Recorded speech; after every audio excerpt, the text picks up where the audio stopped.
जैसे जैसे विधानसभा चुनाव करीब आ रहा है वैसे वैसे जनता का विरोध भी नेताओं को झेलना पड़ रहा है। एक ऐसा ही वाकया हुआ मंत्री प्रकाश सिंह खाचरियावास की सभा में, जहां वह जनता से रूबरू होने गए थे, जनता के बीच में गए थे और उन्होंने भाषण देना जैसे ही शुरू किया तो वहां पर सचिन पायलट जिंदाबाद के नारे लगने लगे।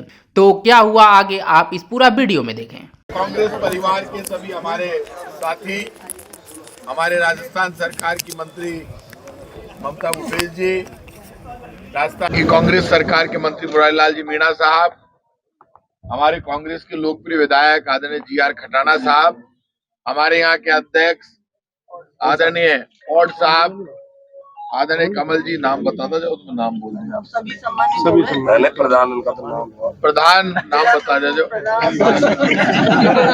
आप ऐसा है, सभी प्रधान सारे हमारे कांग्रेस परिवार के सभी ब्लॉक अध्यक्ष, सभी प्रधान, सरपंच, पंचायत समिति मेंबर, जिला परिषद मेंबर, कांग्रेस के सभी पदाधिकारी, जिला कांग्रेस कमेटी के, ब्लॉक कांग्रेस कमेटी के, प्रदेश कांग्रेस कमेटी के, ये हमारा कांग्रेस परिवार यहाँ पर जुटा हुआ है। और आप इस बात को अच्छी तरह से जानते हैं, पूरे देश में इस वक्त राजस्थान की चर्चा है। पूरा देश जानता है कि राजस्थान के एक एक कांग्रेस कार्यकर्ता ने जमीन पर काम करके सरकार की योजनाओं को जनता तक पहुंचाने का काम किया है।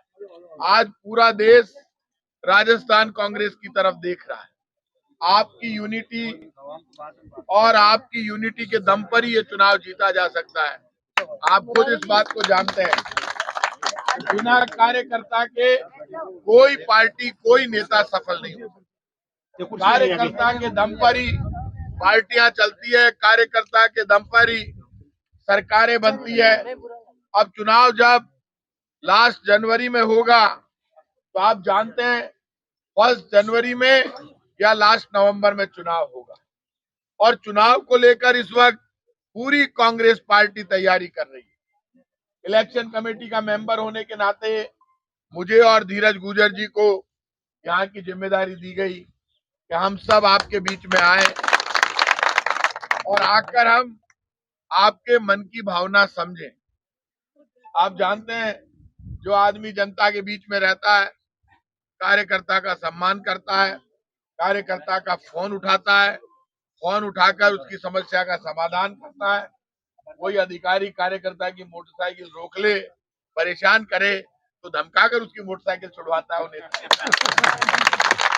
क्योंकि आप जानते हो, आदमी को ज्यादा काम नहीं पड़ता, जीप में जा रहा है, कार में जा रहा है, मोटरसाइकिल पे जा रहा है, और जब वो वहां जाता है तो वो ये उम्मीद करता है कि मेरा एमएलए मेरा फोन उठाए, मेरा काम करे। और ये काम करने वाले की आवाज हमेशा गूंज सुनाई देती है। तो आज जब टिकट का फैसला होने जा रहा है तो हमारे यहाँ से, आप जानते हैं, दौसा से काफी विधायक जीते हम, 5 में से 4 विधायक हमारे जीते हुए हैं। आप जानते हैं मुरारी लाल जी मीणा, वाह क्या बात है। अब की बार मतलब आप पहले 4 जिताए थे, अब की बार 5 जिता दोगे। पिछली बार ममता भूपेश जी जीती, मुरारी लाल जी मीणा जीते, प्रसादी लाल जी जीते, जी.आर. खटाना साहब जीते, और आप खुद इस बात को जान, 4 हमारे एमएलए जीते। तो 4 एमएलए जीते हैं, तो अब की बार आप 5 की तैयारी कर रहे हो। महुआ रह गई है ना, तो महुआ रह गई, तो महुआ भी यदि हम जीतते हैं तो 5 सीटें जीतने का मतलब यह है कि कांग्रेस पार्टी राजस्थान में सरकार बनाने जा रही है 100%।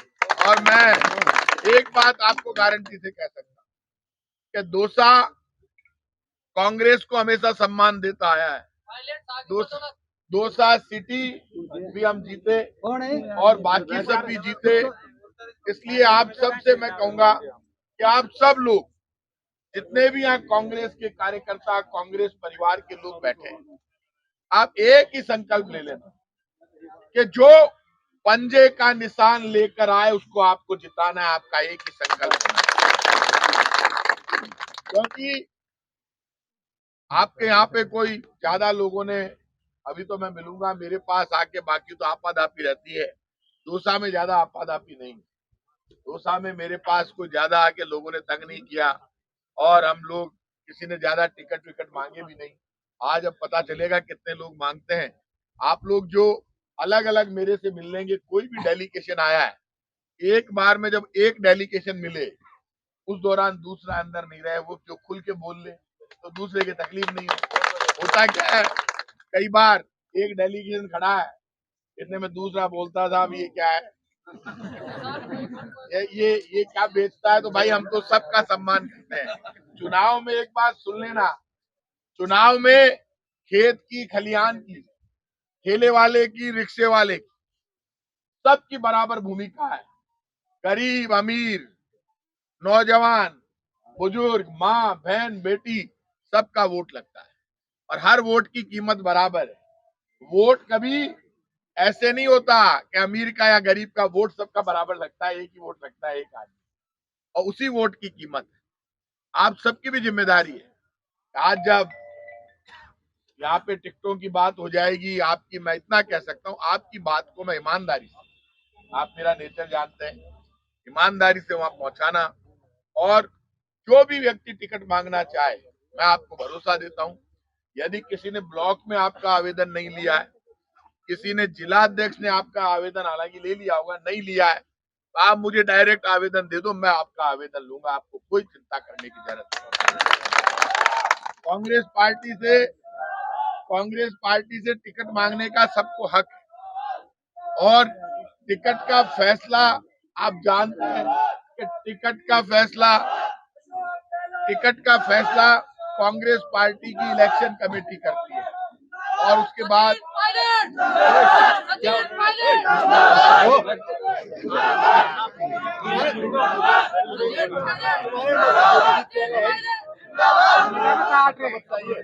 अब ऐसा है, आप बैठो,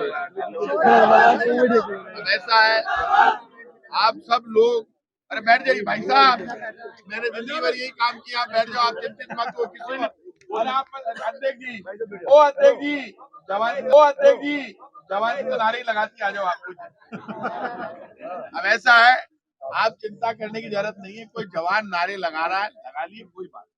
भाई साहब जिंदगी बीत गई, धक्के खाते आ जाओ आप। प्रताप सिंह खाजरियावाद सामने खड़ा, बड़े चिंतित हो रहे हो आप। ऐसा है, मैं बचपन से ये सब देखता आया हूँ यार, कम से कम समझाओ मत भाई साहब, चलता रहता है। इसलिए आप सबसे मेरी विनती है, आप सब लोग, भाई साहब इधर आ जाओ, आप सब लोगों से एक ही बात, जिसने भी आवेदन नहीं किया है वो अपना आवेदन कर सकता है। और आप ये मानकर चलिए, जवानी बहुत दीवानी होती है, जवानों का भी पूरा सम्मान है, जो नौजवान है वो भी अपना आवेदन कर सकते हैं, अपनी टिकट मांग, महिलाएं भी अपना टिकट मांग सकती है, किसान भी मांग सकता है, झोपड़ी से लेकर महल वाला तक सबका बराबर का हक है। इसलिए आप ये मानकर चलिए, आज आप सब, कोई बात नहीं, आप बैठ जाओ, आप सब यहाँ पर आए, अभी मैं अंदर बैठूंगा, लेकिन आप एक बात तय कर लें, चुनाव में ज्यादा दिन नहीं बचे, हमारा काम बोल रहा है, एक एक घर में हमारी योजनाएं पहुंची है। ये बीजेपी के लोग एक ही काम कर रहे हैं, बीजेपी के सारे नेता झूठ के जनरेटर हैं, झूठ बोलने की होड़ लगी हुई है, बड़ी बड़ी बातें करते हैं। बीजेपी का केंद्र का नेता जो भी आ रहा है वो अपने काम का हिसाब नहीं देता, बीजेपी अपनी उपलब्धि नहीं बताती, बीजेपी वाले ये नहीं बोलते पेट्रोल डीजल की महंगाई के लिए बीजेपी जिम्मेदार है, रुपया कमजोर हो गया, डॉलर मजबूत हो गया, उसके लिए बीजेपी जिम्मेदार है।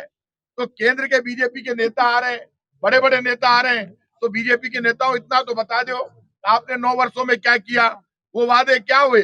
15 लाख दूंगा, अच्छे दिन लेकर आऊंगा, नोटबंदी लगा दी और ये कहा 500 और 1000 के नोट बंद करने जा रहा हूं, 50 दिन दे दो, देश के हालात नहीं सुधरे तो फांसी पर चढ़ जाऊंगा। हम आपको फांसी पे नहीं चढ़ाना चाहते, हम तो देश बदलने के आपके नारे पर देश के नौजवान ने, माँ बहन बेटी ने आपको आशीर्वाद दिया, लेकिन अब राजस्थान की सरकार ने साबित कर दिया 500 रुपए का सिलेंडर देकर। आपने जो उज्ज्वला योजना में गरीब आदमी की बात कही, उसको 500 रुपए में सिलेंडर बीजेपी नहीं दे रही, राजस्थान की कांग्रेस की सरकार दे रही है। अब आप भी तय कर लेना कि राजस्थान में, आज मैंने एक नेता का बयान पढ़ा, बीजेपी के नेता, विपक्ष के नेता राजेंद्र राठौड़ बोले, मिस्टर राजेंद्र सिंह जी राठौड़, झूठ बोलने में नंबर 1 हो आप झूठ के जनरेटर हो। और आपने ये कैसे कह दिया हिंदुस्तान में सबसे महंगा पेट्रोल डीजल मध्य प्रदेश में है, जहां बीजेपी की सरकार है, और राजस्थान दूसरे नंबर पर है, लेकिन राजस्थान में पेट्रोल डीजल पर टैक्स आज भी उतना ही है जितना वसुंधरा जी की सरकार के समय पेट्रोल डीजल पर टैक्स था 2014 में। आज उससे कम टैक्स राजस्थान में है। आप झूठ बोल रहे हैं, बड़ी बड़ी बातें कर रहे हैं, आपको शर्म नहीं आती? आज हमने टैक्स नहीं बढ़ाया, टैक्स केंद्र की बीजेपी की सरकार ने बढ़ाया है। पेट्रोल डीजल पर 50 रुपए से ज्यादा लगा $12 ऑयल में। और मनमोहन सिंह जी, सोनिया गांधी जी की सरकार थी, तब क्रूड ऑयल के दाम $130 प्रति बैरल थे, तब महंगा था, लेकिन पेट्रोल डीजल 70 रुपए लीटर के नीचे बिक रहा था। और आज पेट्रोल 100 के पार है, डीजल 100 के नजदीक है, जब $61 प्रति बैरल पे मिल रहा है। तो भाई साहब, आज तो आप 40-45 रुपए में बेच सकते हो, लेकिन आपको तो जनता की जेब काटनी है।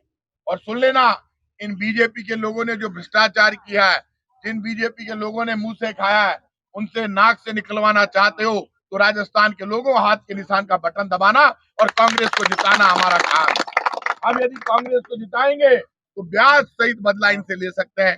जो लोग लाइनों में खड़े खड़े मर गए, आज वो लोग रो रहे हैं। पहले 500,000 का नोट बंद किया, उसके बाद अब 2,000 का नोट बंद कर दिया। तो काका लाया क्यों था 2,000 का? बंद ही करना था तो वो 50,000 करोड़ रुपए खर्च क्यों किए? 50,000 करोड़ रुपए खर्च कर दिए नए नोट छपवाने के लिए 2,000, और बर्बाद कर दिया देश को। आज नौजवान खून के आंसू रो रहा है बेरोजगारी के कारण।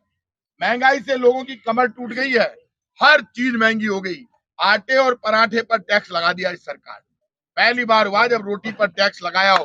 रोटी पर टैक्स लगाने वाली बीजेपी की सरकार से इनका इलाज करना है। आप सब बड़ी तादाद में यहाँ पर हैं। अलग अलग मैं अंदर बैठकर सब लोगों से अलग अलग डेलीगेशन से मिलूंगा। कांग्रेस परिवार के लोगों ने हमारा स्वागत किया। एक संदेश तय है कि राहुल गांधी के हाथ मजबूत करने हैं।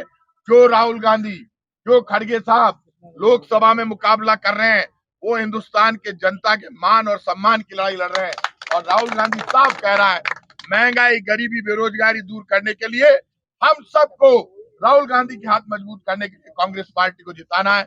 अब मैं अभी आप सब लोगों से अंदर मिलूंगा, सबसे अलग अलग बात करूंगा। आप सब बड़ी तादाद में यहाँ पर आए। कांग्रेस पार्टी की तरफ से मैं आपको भरोसा देता हूँ, कांग्रेस आपके मन की बात को समझकर, आपकी मन की भावनाओं के अनुसार टिकट देकर कैंडिडेट भेजेगी, और मुझे विश्वास है आप उन कैंडिडेटों को जिताएंगे। आप सबको बहुत बहुत धन्यवाद।